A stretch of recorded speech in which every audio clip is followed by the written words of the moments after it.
Press upon you the main thing, which is there is no practice other than your practice. Okay, it's your life. It really is your life, and it's not limited to the experience you think you have. For some reason, you landed ears that could hear the idea that you are free from being locked to the experience you think you're locked in. Does that make sense?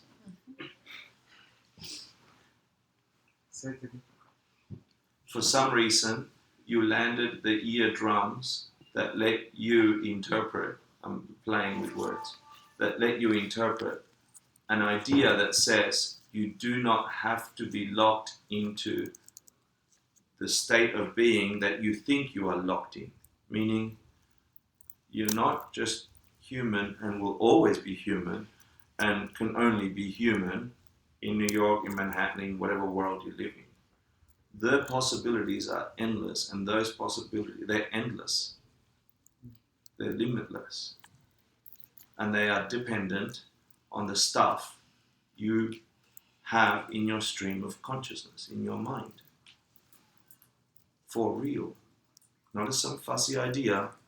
Again, I feel like every time I hear this, I'm the dog or the fish inside the fish tank being yelled at through the ocean, but I'm in my fish tank in an ocean, but my universe is massive, but I can't understand what the birds are saying.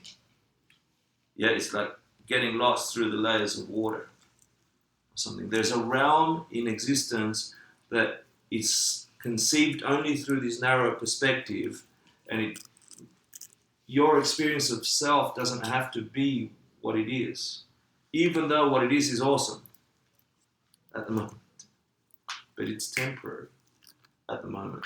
Tsongkhapa says, I'll retract, because we're talking about purification of your obstacles, okay? The things that prevent you from understanding the truth that you could be completely free from anything you call suffering and experience any beings you think are suffering from their own side. Yeah? You can build a machine that goes bing if you know the parts. Master Shantideva asks in this text, what do you think you're going to get by all the negativity you're doing? When you lie, why do you lie? When you cheat, why do you cheat?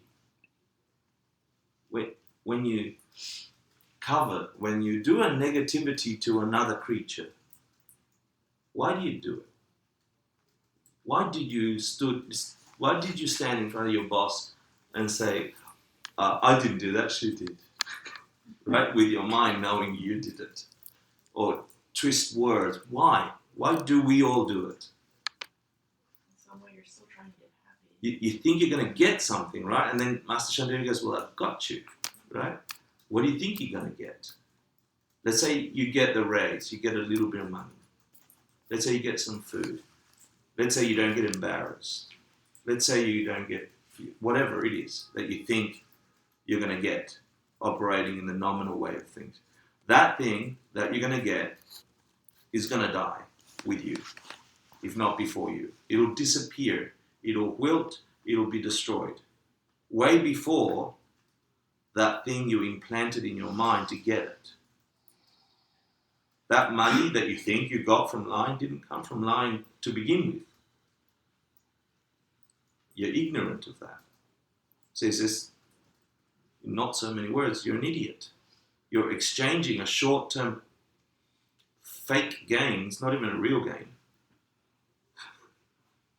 for some long-term suffering.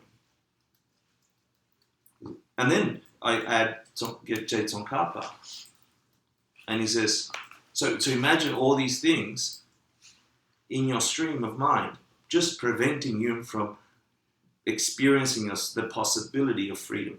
Yeah? This negativity is just preventing, just blocking you from a true cessation, from a true experience of thinking, or experiencing yourself as waking up. And then Tsongkhapa says, so when are you going to die? When will you die? Because when you die, it goes on, and all the stuff you've put in that river, in that stream, called your mind, continues. So you add Master Shantideva to Jetson Kapa, and just question yourself. I mean, it doesn't take brain surgery. It's so sobering, but it's useful.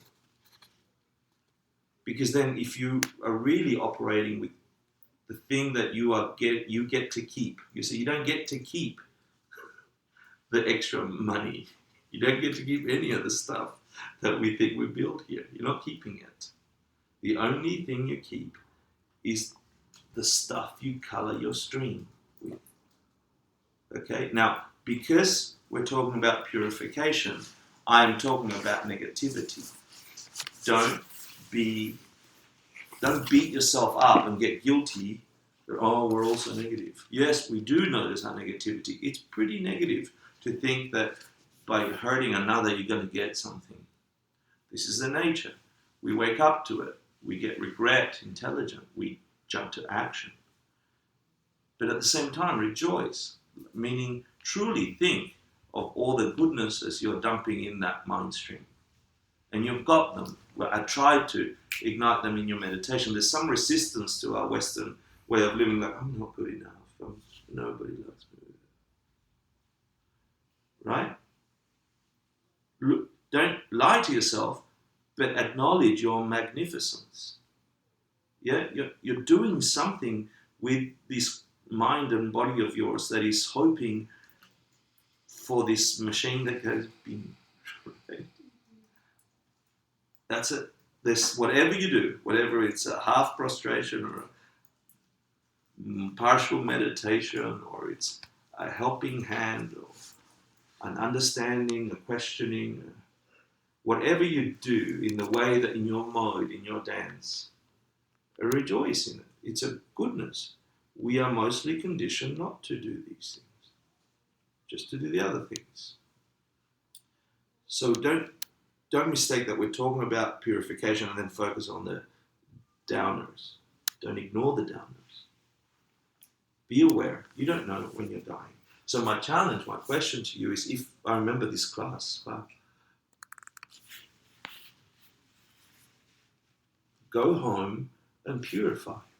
Go home and try the four forces for you. And don't get all heady and philosophical and go, oh, partly my motivation could have been screw that.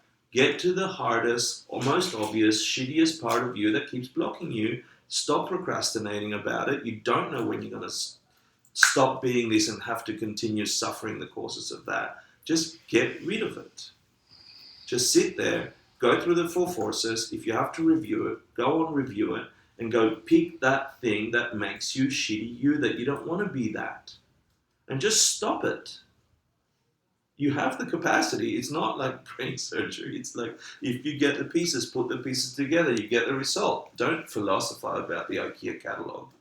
You know, like, oh, should this part, sorry, IKEA, the IKEA, you know, the IKEA, you can't put things together in IKEA. It's like, does the screw number 3 go into screw number 1? Like, just try putting the piece together. It's designed to fit together. You can't put screw number 2 into hole number 3 because they don't fit. So just do the practice.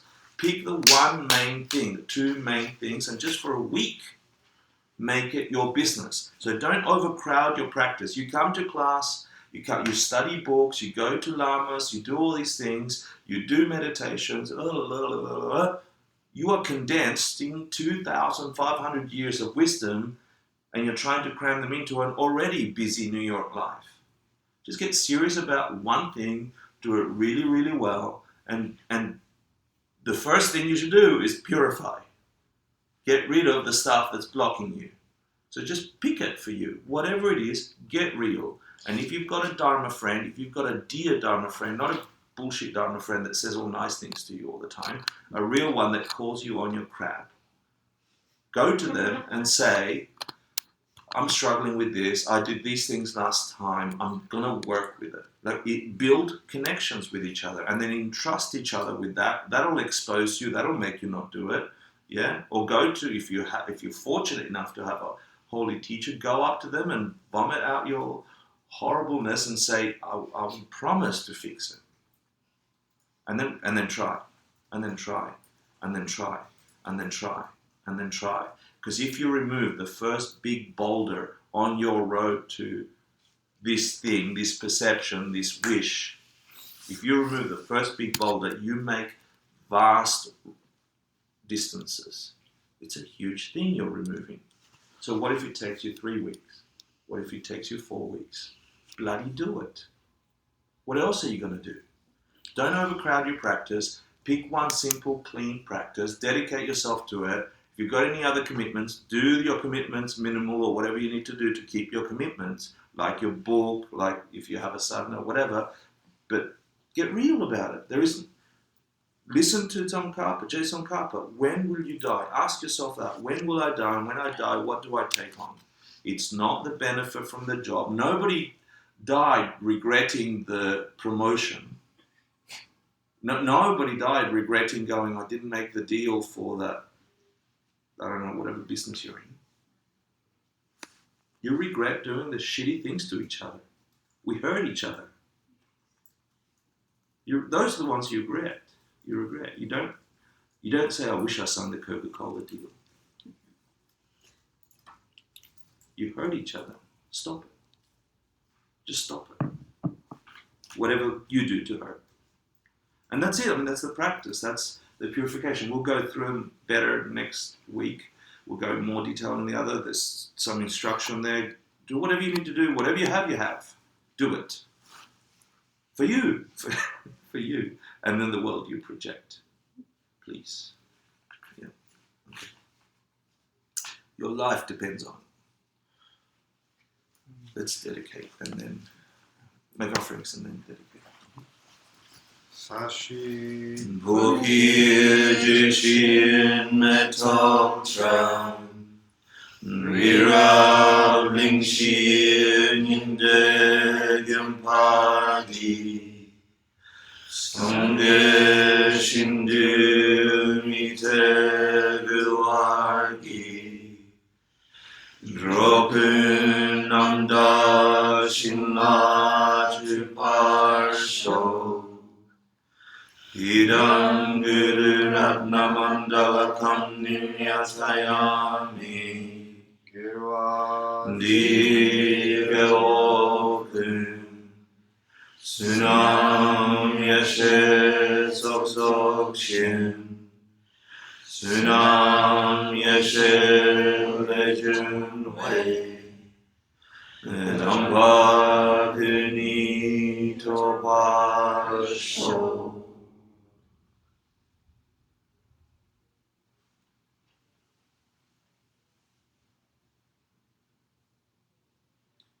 Thanks for coming. Thanks for letting me teach.